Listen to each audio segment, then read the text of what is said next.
Today on YesterKitchen is part 1 of my Jell-O series. I am going to prove to you that retro Jell-O is wonderful. You're going to love it. Let's get started.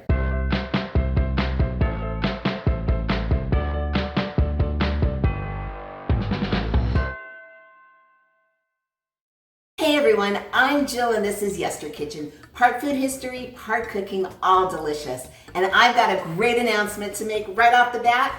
This is my 100th episode. I can't believe it.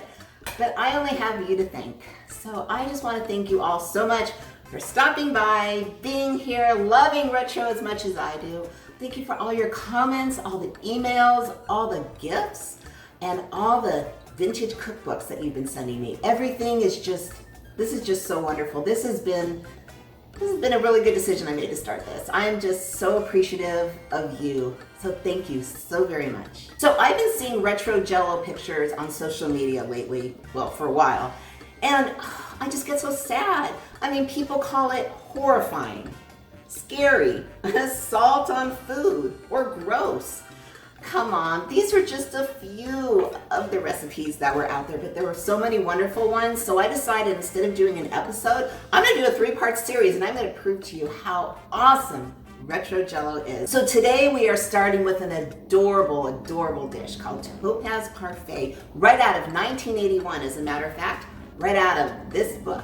So in this episode, I'm gonna give you the history of Jell-O, just a little history, and then we're gonna make this amazing, amazing dish. The next 2 episodes, I'm gonna throw out so many little Jell-O fun facts, you're just gonna love it. So Jell-O has really been around, not Jell-O, gelatin, has really been around since the 15th century, but it was really reserved for the very wealthy or the royalty because it was a long process to make. And if you don't know, really what solidifies Jell-O is animal cartilage, so it's not vegetarian, but it is delicious.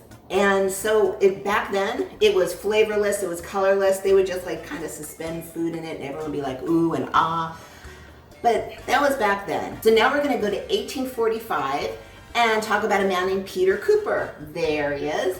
He actually first tried to start marketing a powdered version of gelatin, still unflavored, uncolored, just pure gelatin, but it didn't take off. So then in 1897, a man named Pearl Bixby Waite, there he is, decided to add a little color and a little flavor to this gelatin. And he wanted to start marketing it. And where did the name Jell-O come from? His wife, Mary, who I don't have a picture of, I'm so sorry.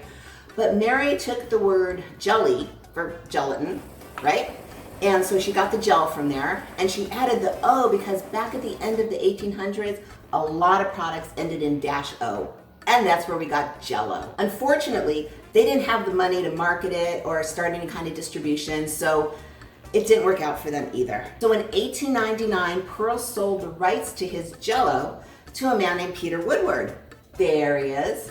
And he sold it for $450, which in today's money is $13,735 and some change. So Frank really tried. He did have the resources to market it and advertise, so he really did try to make a go of it, but no one was biting.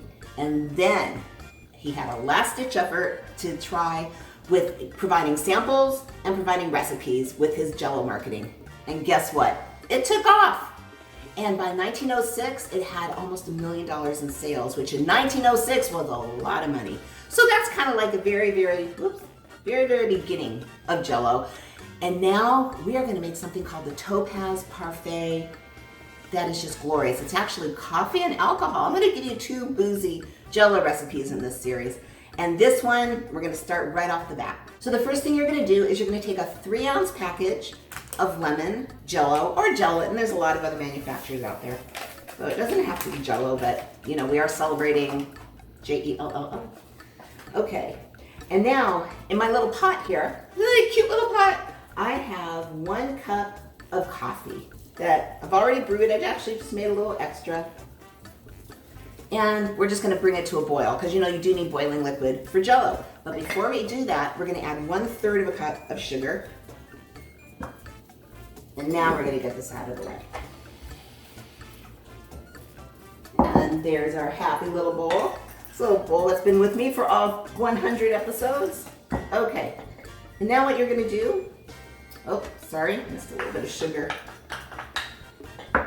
is you're gonna take your boiling Jell-O and pour it right, your boiling coffee. I'm so excited today. And pour it right into your Jell-O. And you're gonna wanna stir this just for a couple minutes because you definitely want your Jell-O all completely dissolved. And now what we're gonna do is we're gonna add a half a cup of cold water. And actually, I did have some ice cubes in here right before I started, so you want it really cold. And a quarter cup of either brandy or dark rum. I've got dark rum today because I'm using brandy next week. So anyway, in goes our quarter cup of dark rum. See? Boozy! Gotta love it. Okay, and now I'm pretty sure all these granules have dissolved completely. So I have an 8-inch glass baking pan.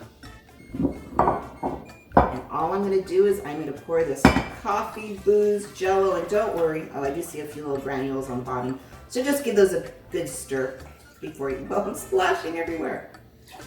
There